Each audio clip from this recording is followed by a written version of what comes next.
고린도전서 9장 16절 말씀 봉독해 올리겠습니다. 내가 복음을 전할지라도 자랑할 것이 없음은 내가 부득불 할 일임이라. 만일 복음을 전하지 아니하면 내게 화가 있을 것이로다. 할렐루야. 우리 옆 사람하고 이렇게 인사해봤으면 좋겠습니다. 한 손가락 올리시고요. 우리는 하나입니다. 네, 우리는 하나입니다. 네. 오늘 특별히 더 그것들을 좀 많이 느꼈던 것 같아요. 오전에는 유치부부터 작년에 이르기까지 모든 세대가 함께 모여서 하나님을 찬양하고 예배하고 또 같은 말씀을 들었습니다. 특별히 아이들과 함께 찬양하는 그 성가대 찬양대의 모습을 보니까요, 막 감동이 오더라고요. 눈물이 나고 너무 좋더라고요. 그리고 또한 목사님의 말씀을 듣고 같이 서로를 위해서, 부모는 자녀에게 안수를 하고 또 자녀는 부모님을 위해 기도하는 그 모습이 너무나 감격스러웠습니다. 그래서 우리는 주 안에서 뭐라고요? 하나입니다. 또한 우리 셀 강사 여러분들께서, 셀 임원 여러분들께서 함께 찬양하시는데 저는 무슨 성가대인 줄 알았어요.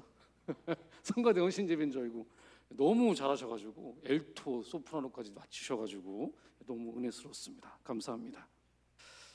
우리가 이 땅에 살면서 마땅히 해야 할 일을 하지 않았을 때 이에 대해서 사람들에게 비난을 받거나 또 질타를 받는 경우가 있죠. 어린 학생들은 숙제를 안 해오면 선생님께 혼이 납니다. 또한 집에서는 방정리나 청소를 안 하면 부모님께 꾸중을 듣습니다. 저는 다른 건 몰라도 교회를 안 가려 했을 때 어머니에게 호되게 혼났던 기억이 있습니다. 그래서 어린 시절부터 지금까지 저는 단 한 번도 주일날에 예배를 드리지 않은 적이 없었어요. 어머니의 그 가르침 때문에 지금의 저의 모습이 있지 않았나 그런 생각도 해봅니다. 반대로 부모로서도 자녀를 위해서 마땅히 해야 할 일이 있습니다. 그걸 안 한다면 그 부모도 질타를 받아야 합니다. 2014년도에 정말로 어처구니가 없는 사건이 있었어요. 20대 부부가 일찍 결혼을 했습니다. 그리고 아이를 낳았어요. 그런데 어느 날 10개월도 안 된 그 갓난 아기가 그만 싸늘한 시체가 되고 말았습니다. 알고 보니까 그 젊은 부부가 집에서 그 인터넷 PC 게임 있죠, 그거를 3박 4일 동안 계속 하는 거예요. 자기들은 라면 먹으면서. 근데 아이는 그냥 방치해 놨던 것이죠. 아이가 분유를 안 주니까, 먹을 걸 안 주니까 얼마나 울었겠어요. 그런데 그 울음소리도 듣지를 못해요. 왜 그랬을까요? 헤드폰 끼고 정신이 팔려가지고 그냥 게임만 하고 있었던 겁니다. 결국 아기는 싸늘한 시체가 되고 말았던 것이죠. 이 뉴스에 분개한 사람들이 이 부부를 얼마나 저주를 했는지 모릅니다. 저도 정말 화가 나서요, 저주를 했을까요, 안 했을까요? 하고 싶었어요. 오늘 본문에서도요, 사도 바울은 저주를 내립니다. 야, 너 이거 안 하면 저주를 받을 거야, 화가 있을 거야, 이렇게 말합니다. 그런데요, 이 저주를 누구에게 하고 있죠? 자기 자신에게 하고 있습니다. 도대체 어떤 일이길래, 얼마나 중요한 일이길래 바울은 자기 자신에게 이거 안 하면 너는 화가 있을 거야, 이렇게까지 말하는 것일까요? 여러분, 그 일이 무엇이죠? 복음을 전하는 일입니다. 그래도 아무리 기쁜 소식이고 복음이라 할지라도 우리가 전하지 못할 수도 있는 거 아닙니까? 삶이 바빠서 전하지 못할 수도 있고, 또 나는 원래 부끄러움이 많아가지고 말도 못 거는데 그런 성향이어서 못할 수도 있고요. 또 지금의 내 상황이 너무나 힘들고 바빠서 전하지 못할 수도 있는 거 아닙니까? 그렇죠? 그런데 바울은 너무나도 강하고 단호하게 말하고 있습니다. 이 복음을 전하지 않으면 나에게 화가 있을 것이다. 도대체 왜 바울은 이렇게까지 이야기를 하는 걸까요? 그는 왜 스스로를 이렇게까지 몰아붙이면서 복음을 전하고자 했던 것일까요? 오늘은 그 이유 세 가지를 함께 살펴보면서 그 안에 허락하신 하나님의 은혜를 좀 나누고 싶습니다. 먼저 오늘의 말씀 핵심 키워드를 좀 알려드릴게요. 세 가지입니다. 자, 따라하겠습니다. 종, 날. 자, 다시 한번 따라하겠습니다. 종, 불, 날. 이 세 가지를 여러분 잘 기억해 주십시오. 자, 첫 번째가 뭐라고요? 종입니다.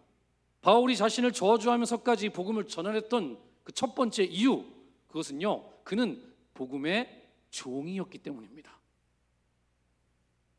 본문에서 바울은 이렇게 말합니다. 우리 같이 한번 볼까요?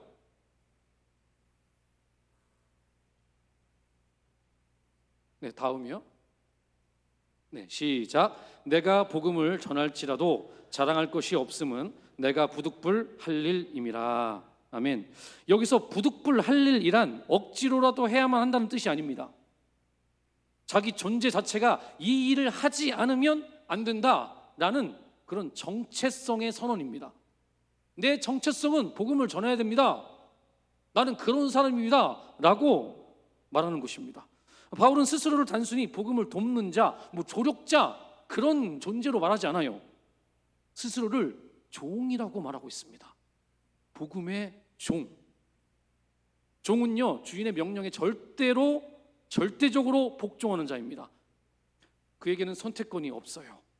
그래서 그는 자신이 복음을 전한다고 해서 그게 이건 자랑이 아니에요, 내 자랑 아니에요 라고 말하고 있는 것이죠.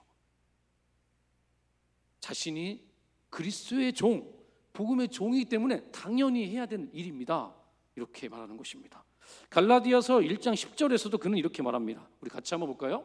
시작. 이제 내가 사람들에게 좋게 하랴 하나님께 좋게 하랴 사람들에게 기쁨을 구하랴 내가 지금까지 사람들의 기쁨을 구하였더라면 그리스도의 종이 아니니라. 아멘. 바울은 주님의 부르심 앞에 자신의 인생 전체가 바뀌었습니다. 이제는 그 부르심을 위해 사는 존재가 되었음을 그는 깨달았던 것이죠. 그래서 그는 복음을 전하는 일이 자신의 삶의 일부이거나 사역의 일환이 아니라 내 존재의 필수적인 것이라고, 필수적인 사명이라고 여긴 것이죠. 쉽게 말해서 복음을 전하는 것은 자신의 정체성이라고 생각했던 것입니다. 여러분, 그 정체성이 되게 중요한데요, 우리에게 이 정체성이라는 것은 너무나 중요한 것입니다. 사람은요, 자기 정체성대로 살게끔 돼 있어요. 예를 들어서 저는 목사라는 정체성을 가지고 있습니다. 따라서 저는 하나님의 말씀을 전하는 사람이다. 나는 성경을 기준으로 살아야 된다. 목사로서 이렇게 살아야 된다. 사람들을 섬겨야 된다. 끝까지 복음을 위해 살아야 된다. 그런 생각을 가지고 있어요. 그런데 제가 만약에 목사의 정체성을 가지고 있지 않은 상태에서 목사 안수를 받아가지고 이 강단에서 설교를 했다면 어땠을까요? 제가 그런 정체성이 없어요. 근데 설교를 했어요. 끝나고 나서 저기 우리 권사님들 우리 고생하셨습니다. 아유, 세일 임원들 하시느라 고생하셨어요. 끝나고 같이 맥주 한잔 하러 가시죠. 여러분, 이렇게 말하면 어떨까요? 여러분, 정체성이 만약에 제 안에 없으면요, 이렇게 말할 수도 있어요. 그래서 정체성이 중요한 겁니다. 여러분들은 어떤 정체성을 가지고 계십니까? 여러분들은 하나님의 자녀가 맞습니까? 아멘. 여러분들은 하나님의 거룩한 백성 맞습니까? 사실 우리는 예수님을 단순히 믿기만 하고 있으면 안 돼요. 여러분, 믿는 거에 있어서 끝나면 안 됩니다. 물론 믿으면 구원받죠. 그러나 거기에서 더 나가야 되는 거예요. 뭐냐면 내가 예수님을 믿어서 하나님의 자녀가 된 동시에 나는 복음의 종으로 부름을 받았다. 이 정체성을 가지고 있어야 됩니다. 예수님께서 하늘로 올라가시기 전에 분명히 우리 가운데 말씀하셨죠. 너희들은 뭐라 하셨죠? 나의 증인이 되라. 분명히 말씀하셨는데 우리는 나는 그냥 내 믿음만 지키면 살 거야. 그런다면 그것은 복음의 종이 아닙니다. 물론 우리가 복음을 전하지 않는다고 해서 즉각적으로 화를 당하진 않을지도 모르죠. 그러나 복음을 전한다는 것은요, 전하지 않는다는 것은요, 나의 본질적 정체성을 부정하는 행위라는 것이죠. 따라서 우리가 전도하는 것은 선택의 문제가 아닙니다. 복음의 종이기 때문에 부득불 해야 할 일임을 믿으시기를 바랍니다. 복음의 종이라면요, 귀빈 초청잔치 때 당연히 주변에 믿지 않은 영혼들에게 초청을 해야겠죠. 물론 우리가 초청을 못했다고 해서 하나님께서 저주를 내리진 않으십니다. 하나님은 그런 분 아니시죠. 중요한 것이 뭐냐면 try, 시도하는 것입니다. 예수님께서도 이렇게 말씀하셨죠. 야, 그 사람들 다 니들이 구원해야 돼. 그들이 예수 믿게 해서 완전히 구원받게 해야 돼. 이렇게 말씀하지 않으셨습니다. 그냥 너희들은 나의 증인이 되리라. 여러분, 증인이 된다는 것은요, 단순히 전해주는 것을 말하는 겁니다. 우리는요, 전하는 것까지, 초청을 권유하는 것까지, 밥 사주면서 한번 와봐 라고 말하는 것까지라는 것이죠. 그 다음은 하나님이 하실 일입니다. 그러니까 여러분, 거기까지만 하세요. 말해보고 권면해보고 밥도 사주고 선물도 사주면서 한번 가보자. 거기까지 해야 되는 거예요. 그게 바로 복음의 종의 사명임을 믿으시기 바랍니다. 네. 두 번째 키워드가 뭐였죠? 그렇죠. 기억력이 좋으십니다. 자, 처음에 아까 뭐라고 했죠? 종, 그 다음에 불, 불입니다. 자, 바울이 이토록 강한 표현으로 복음을 전하려 했던 이유는 그 두 번째, 바울 안에 복음의 불이 있었기 때문입니다. 복음의 불이 있었어요. 예레미야 20장 9절 말씀을 같이 한번 읽어볼까요? 자, 시작. 내가 다시는 여호와를 선포하지 아니하며 그의 이름으로 말하지 아니하리라 하면 나의 마음이 불붙는 것 같아서 골수에 사무치니 답답하여 견딜 수 없나이다. 아멘. 여러분 잘 아시는 것처럼 이는 예레미야 선지자의 고백입니다. 이 구절의 배경을 좀 간략하게 말씀을 드리면 예레미야는 하나님의 명령에 따라서 유다 백성들과 그 지도자들에게 예언을 합니다. 그런데요, 문제가 있어요. 여러분, 이 예언이 너무나 부담스럽습니다. 너무나 과격하고요, 세요. 그들의 우상 숭배, 형식적 예배, 정의의 상실, 율법 무시, 지도자의 부패를 아주 신랄하게 지적하라고 하나님이 명하시는 거예요. 그런 다음에 뭐라고 하시냐면, 야, 너희들 시신들 니네 땅에 묻을 수도 없을 거야. 저 이방 땅에 묻혀질 거야. 이렇게까지 말하는 것이죠.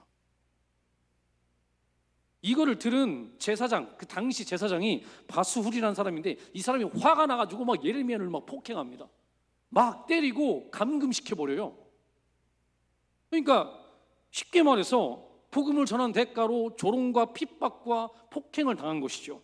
그러니까 예레미야가 이 핍박 가운데서 하나님께 하소연하는 겁니다. 아이, 하나님, 이게 뭡니까? 아니, 당신 말씀 내가 순종해가지고 복음 전했더니, 예언 전했더니 이게 뭐죠? 사람들에게 조롱거리면 되잖아요. 내가 왜 이런 고통을 받아야 됩니까?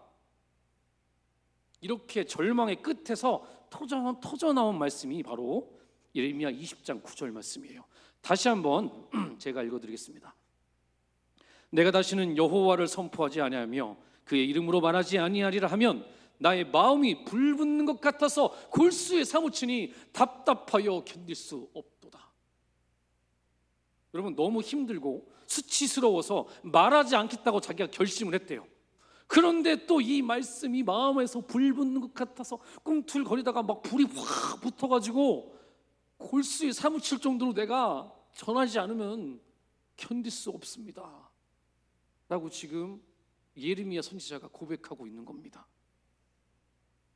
바울도요, 이와 같은 마음이었습니다. 그는 복음을 전하지 않으면 견딜 수 없는 사람이었어요. 그는 다메섹 도상에서 예수님을 만난 후에 복음이 자신의 삶을 집어삼키는 것을 경험합니다. 이게 뭐지?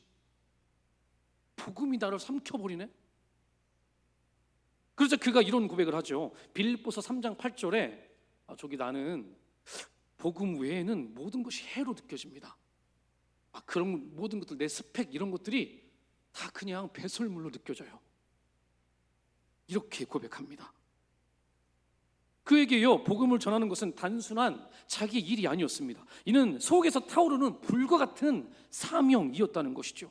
그래서 그는 그것을 멈출 수가 없는 거예요. 심지어 그는 목숨까지 귀한 것으로 여기지 않는다고 이렇게 고백합니다. 우리 사도행전 20장 24절에 나의 달려갈 길과 주 예수께 받은 사명 곧 하나님의 은혜의 복음을 증거하는 일을 마치려 하면 나의 생명을 조금도 귀한 것으로 여기지 아니하노라. 그는 이렇게까지 고백합니다. 이 바울의 고백은요, 충성스러운 신하의 고백과도 같습니다. 그 왕의 명령을 받은 충성스러운 신하는 무슨 일이 있어도 목숨을 바쳐서라도 명령을 행하는 자죠. 그 길이 벼랑 끝이나 바다 끝일지라도 그 일을 행하는 자가 바로 충성스러운 신하입니다. 제가 삼국지에서 제일 좋아하는 이야기가 한 가지 있어요. 그게 뭐냐면 장판파 전투입니다. 그 당시 유비 가족의 호위를 맡은 그 장수가 조자룡이라는 장수입니다. 하루는 동료 장수가 실수로 적에게 자기의 주군인 유비의 자녀와 그리고 그의 부인을 빼앗깁니다. 근데 어쨌든 그 가족 호위를 맡았으니까 조자룡이 이거 안 되겠는데, 나라도 가서 어떻게든 구해봐야겠는데, 그러고서요 이 주군인 유비에게 말합니다. 제가 가서 구해보겠습니다. 그래서요 이 조자룡이 혈혈단신으로 적진에 들어갑니다. 적진에 들어갈 때는 그 아군의 도움을 받아가지고 몰래 들어가긴 해요. 들어가서 보니까 이제 유비의 부인은 죽었고요, 아들이 있어요. 그 아들을 탁 품에 안고 탁 묶어가지고, 그런 다음에 이제 돌아와야 되잖아요. 돌아오는데 적진이 1만 명이 있어요. 여러분 1만 명을 뚫고 와야 돼요. 이거 예상 못했을까요? 아마 예상했을 겁니다. 근데 이 조자룡이 이걸 뚫고 막 들어오는 거예요. 목숨을 걸고 막 뚫고 들어옵니다. 그리고 결국은 성공을 해요. 멋있지 않습니까? 그 남자의 낭만이 느껴지는 이야기입니다. 그런데요, 저는 우리가 이 복음을 향한 열정, 하나님이 우리의 왕이신데 하나님이 우리 가운데 주신 왕명, 그 왕명이라면 우리도 이런 정신으로 복음을 전해야 되는 것이 아닌가, 그런 생각이 들었습니다. 그 청년부의 세 가족 중에 한 명 있어요. 그 친구 저한테 뭐라 했냐면, 하나님의 일을 하는 것, 복음을 전하는 것은 목사님 전사의 심장을 가지고 있어야 됩니다, 이렇게 말하더라고요. 그 친구가 등치가 이렇고요, 상남자예요. 전사의 심장을 가지고 있어야 된다. 근데 저도 거기에 동의를 하게 되셨습니다. 이 조자룡도 전사의 심장을 가지고 있었고요, 우리는 하나님의 자녀이고 하나님의 군사입니다. 그럼 우리도 전사의 심장을 가지고 복음을 전해야겠죠. 바울 역시 마찬가지였습니다. 왕이신 예수님의 명령을 목숨 걸고서라도 지키려 했던 것이죠. 우리는 오늘날 복음을 전할 때 종종 그냥 해야 되니까 부담감으로 접근을 합니다. 하지만 복음은 부담감이 아니라 불임을 기억하시길 예수 그리스도 이름으로 축원드립니다. 복음은 불이에요. 진짜 예수님을 만난 사람은, 진짜 복음의 감격을 체험한 사람은 이 구원의 기쁨을 나누지 않고서는 견딜 수가 없는 것 아닙니까, 여러분? 혹시 여러분 안에 복음의 불이 식진 않으셨습니까? 제가 옛날에 다 들었어요. 여기 계신 권사님들 옛날에 전도를 어떻게 했는지 다 들었습니다. 정말로 이 조자룡처럼, 이 바울처럼 이 부가영교회를 위해서, 하나님 나라를 위해서 복음 전도를 그렇게 열심히 했다고 저는 들었습니다. 그런데 왜 요즘은 안 나오세요? 예, 같이 하셨으면 좋겠습니다. 우리가 그렇게 복음을 전할 때 하나님이 기뻐하실 거고, 하나님 나라에 구원받은 백성들이 더 늘어날 것입니다. 믿으십니까? 아멘. 자, 이제 세 번째 키워드가 있었죠. 세 번째 키워드는 뭐였습니까? 그렇죠, 날이었습니다. 종, 불, 날. 바울이 자신을 저주하면서까지 복음을 전하려 했던 그 세 번째 이유, 그것은 그는 복음의 날을 기다렸기 때문입니다. 복음의 날을 기다렸기 때문입니다. 안 보여주네요. 네. 바울은 복음의 날, 즉 하나님 앞에 설날을 분명히 인식하고 있었습니다. 고린도후서 5장 10절에서 그는 이렇게 말합니다. 우리 같이 한번 볼까요? 시작. 이는 우리가 다 반드시 그리스도의 심판대 앞에 나타나게 되어 각각 선악간에 그 몸으로 행한 것을 따라 받으려 함이라. 아멘. 바울은요, 심판의 날을 의식했다, 이렇게 표현하고 있습니다. 단순히 벌을 받을까 봐 무서워서가 아니라 그날 주님 앞에서 영광의 면류관을 받고자 하는 영적 소망을 가지고 있었던 것이죠. 그 디모데후서 4장 8절에서도요, 그는 이렇게 고백을 하고 있습니다. 이것도 한번 읽어볼까요? 시작. 이제 후로는 나를 위하여 의의 면류관이 예비되었으므로 주 곧 의로우신 재판장이 그날에 내게 주실 것이며 내게만 아니라 주의 나타나심을 사모하는 모든 자에게도 니라. 아멘. 자, 바울은 자신이 전한 수많은 영혼들이 그날 주님 앞에서 함께 영광을 받게 될 것을 꿈꾸며 달렸던 것이죠. 바로 그 소망이 그를 붙들었고, 그래서 복음을 전하지 않는다는 것은 곧 멸관을 잃는 것 같은 화로 느꼈던 겁니다. 내가 복음을 전하지 않으면 이거 멸관 못 받는 거 아니야? 이건 나한테 좋지 않은데. 그러니까 저주라기보다는 멸관을 못 받은 그런 화라고 생각했던 것이죠. 사랑하는 성도 여러분, 우리는 이 땅에서의 시간보다 하늘에서 맞이할 영광의 날을 준비하는 하나님의 백성임을 믿으시기 바랍니다. 사실 하나님 없는 이 세상의 삶 얼마나 힘듭니까? 얼마나 고통스러워요. 창조주이자 유일한 생명이신 하나님과 멀어진 삶, 생각만 해도 저는 끔찍해요. 그런 인생은요, 어떻게 보면 병든 인생입니다. 병이 든 것이죠. 그 끝은 멸망일 뿐입니다. 제가 군대 갔을 때 그 무좀에 걸린 적이 있었어요. 태어나서 무좀 처음 걸려봤습니다. 정말 힘들더라고요. 그 새끼 발가락 사이가 간지러워가지고 본능적으로 막 긁다 보니까 피가 나더라고요. 이게 피가 나니까 나중에 심지어 걷는 것도 어렵더라고요. 이게 쩔뚝쩔뚝 걷게 되더라고요. 휴가를 나와서 약국에 가보니까 특효약이 개발됐더라고요. 그 약을 그 환부만 바르는 게 아니라 발 전체를 발라야 된대요. 그 발 전체 안에 있는 무좀 균을 다 죽인대요. 그래서 제가 그걸 한번 발라봤어요. 근데 신기하게도 거짓말처럼 싹 났더라고요. 그 이후로 제가 무좀에 걸려본 적이 없어요. 그런데 결혼한 뒤에 그 장인어른께서 무좀으로 고생한다는 이 얘기를 들었습니다. 자, 여러분 문제 내볼게요. 저는 어떻게 했을까요? 그냥 나 몰라라. 잘 됐네. 장인어른 잘 됐다. 알려주지 않았을까요? 저는 당연히 이 연고를 사서 아버님께 드리면서 아버님 저도 무좀에 걸렸었는데요. 이거 바르면 다 낫습니다. 말씀드렸어요. 그래서 아버님도 깨끗하게 나았습니다. 근데 여기에 좀 무좀이라서 좀 가벼운데요. 만약에 암병의 특효약이 발견됐으면 어땠을까요? 발명됐다면. 저만 알고 있어요, 그거를. 이 과학자가 딱 이걸 개발했어요. 그래서 저한테 혼자만 알고 있어요. 그래서 그걸 주었어요.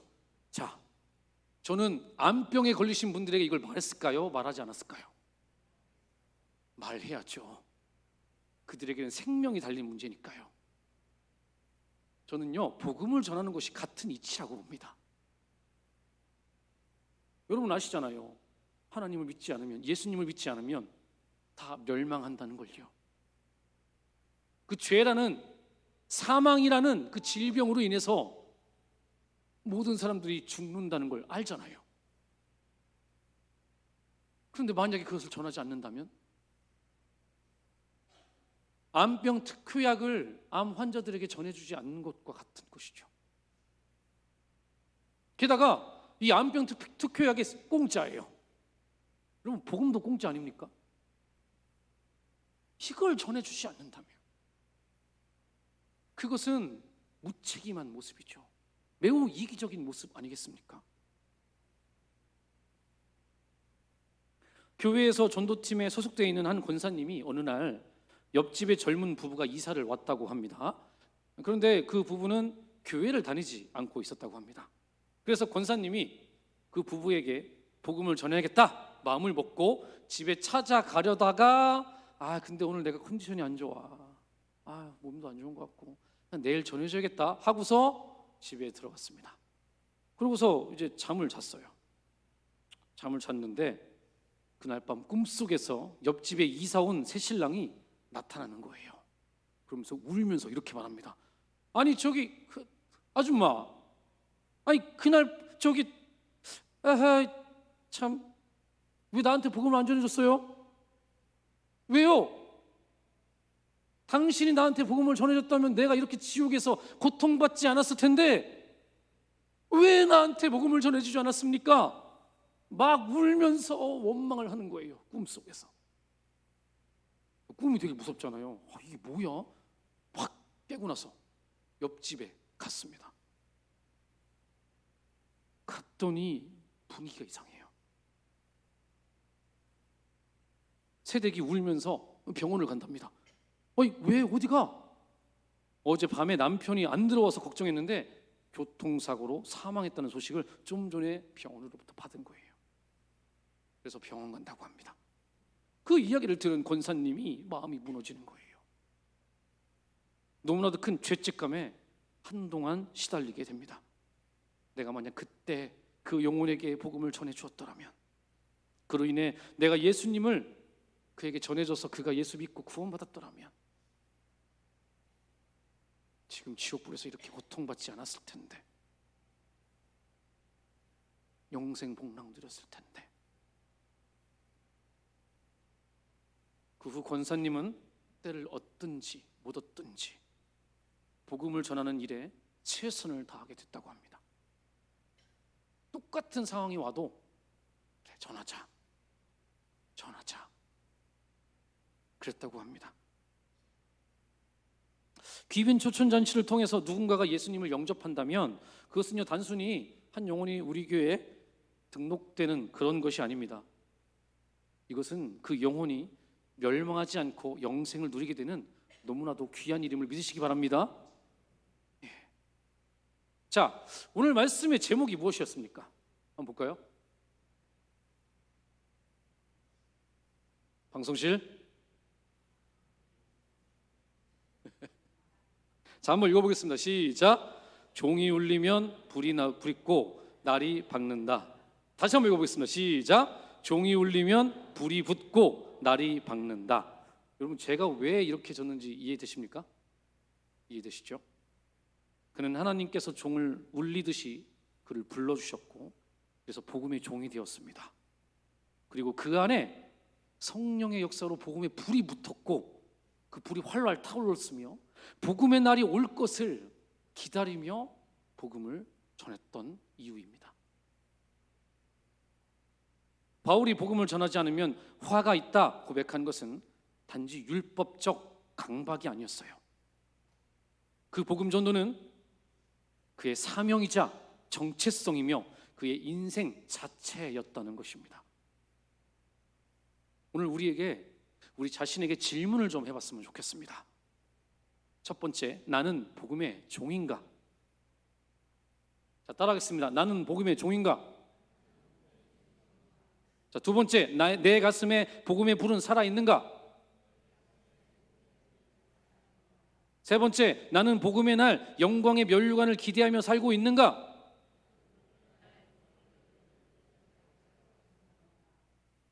여러분 스스로 질문을 던져보시기 바랍니다. 나중에 하나님 앞에 서서 여러분 뭐라고 하실 겁니까? 저기 하나님 나 바빠서, 그 소극적이어서 성격이 이래가지고 전도 못했슈, 이렇게 말씀하실 건가요? 이제 4주 후 우리는 귀빈 초청잔치를 맞이합니다. 아직 시간이 많이 있습니다. 사랑하는 성도 여러분, 우리는 복음의 종입니다. 믿으십니까? 때문에 성령께서 여러분들 가운데 복음의 불을 주셨습니다. 그리고 그 불을 받은 우리는 이제 많은 영혼들이 구원받아 의의 면류관을 쓸 그날을 기대하며 복음을 전하면 되는 것입니다. 셀 강사 여러분, 먼저 나서 주셔야 됩니다. 여러분들이, 셀 임원들이 먼저 나서 주셔야 다른 셀 원들도 같이 복음을 전하죠. 그렇지 않겠습니까? 그리고요, 제가 좀 그런데요, 셀 강사 제가 수요일마다 하거든요. 진짜 열심히 준비해요. 그런데 한 8분 오세요. 저는 이렇게 많은지 몰랐어요. 다 어디 가세요? 수요일 날? 다 오실 거죠?